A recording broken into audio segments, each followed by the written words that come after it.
The book I have chosen is Rich Dad Poor Dad by Robert T. Kiyosaki. The book is based on what the rich teach to their kids about money, which the poor and middle class don't. It is actually a personal finance book and teach financial literacy to the people which is not taught in schools. The author stated his own dad as Poor Dad although he had a PhD degree and a government job but struggled financially and left bills to be paid, and his friend's dad as Rich Dad who never finished his 8th grade, became rich and left millions in charity. The main difference between the Rich Dad and Poor Dad was of mindset. One used to say, "I can't afford it," and other used to say, "How can I afford it?" One used to say, "Study hard so you could find a good company to work for." Other used to say, "Study hard so you could find a good company to buy." One used to say, "I am not rich because I have kids." Other used to say, "I have to be rich because I have kids." Both recommended me to study but not the same course. So, in this book the author teaches us the lessons he learned from his rich dad over 30 years.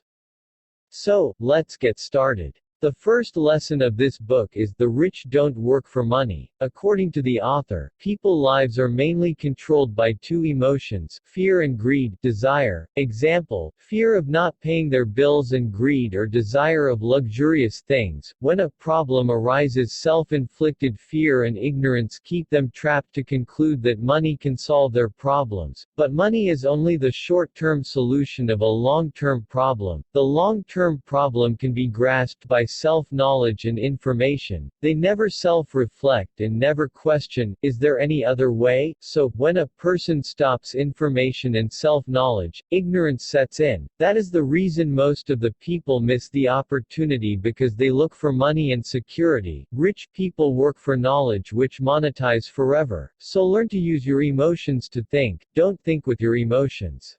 The second lesson of this book is financial literacy. According to the author, if you are going to build an empire state building of riches, you need to dig a deep hole and pour a strong foundation. To have a strong foundation, you just need to have a clear differentiation of an asset and a liability. An asset is anything that put money in your pocket, and a liability is something that take money out of it. When people get the salary, their income column increases, they have some necessary expenses like food. The poor and middle class buy liabilities they think are assets. Example of a newly married couple, freshly graduated, apply for mortgage and car loan thinking that they are owning the assets. They think they bought assets but actually they bought liabilities. They increased their liability and of course increased their expenses including mortgage payment, car payment and obviously more taxes. The cash flow of the middle and poor class is from income column to liabilities and from liabilities to increased expenses. The poor and middle class first pay to the liabilities they have acquired as expenses and live on the money which is left from after these expenses. This is the reason the middle and poor class struggles in debts. The rich buy assets that generates money and produce passive income which covers their expenses. The rich don't buy liabilities which helps them to keep the expenses less. They keep filling their asset column which generates them passive income. The cash flow of the rich is they put the money in asset column to grow. The asset column generate money for them and return them the money which cover their expenses. So, keep your liabilities less and your asset column growing. The third lesson is mind your own business. In this lesson the author explained that most of the middle class work for the company, job, then work for the government, taxes, and then for the bank, mortgage, but will not work for themselves. They focus on their income column more than their asset column. That's why they search for a better paying job or do a second job to increase their income. According to the author, real money generating assets do include stocks, bonds, notes, royalties and income generating real estate. People who keep filling their assets actually work for themselves because every dollar is a perfect employee and work 24/7 to make more employees for his owner. So, keep filling your asset column, your liabilities less, then you will be able to generate more money passively than your ordinary income. The fourth lesson of this book is taxes and the power of corporations. In late 19th century taxes were implemented temporarily for wars. In early 20th century a great debate happened that the taxes should be implemented permanently. The idea of taxes was accepted by telling the poor and middle class that taxes are made to punish the rich, although it backfired and taxed the poor and middle class more because the rich found an escape. They escaped the taxes through corporations. How? First, the income tax of corporations are less than the personal income tax rates. Second, personal taxes are paid first and then they spend the money which is left. The corporations first spend what they want and are taxed on what is left. This, according to the author, is the secret of the rich, and Garrett Sutton's books can help you to make a corporation.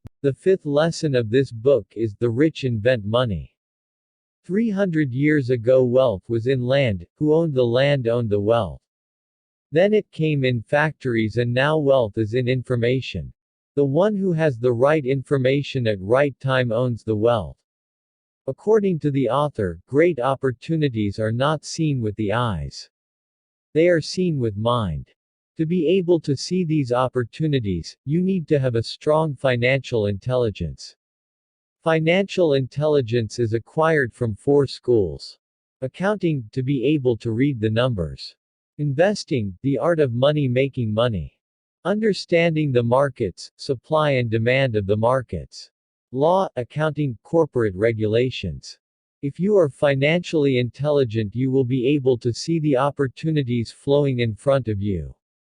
This information could be of economy crash or terrible stock market and could make you millions from lemons. In the real world, it's not the smart one who get ahead but the bold one. The rich trust their instincts, invest on them with belief and are not afraid of losing.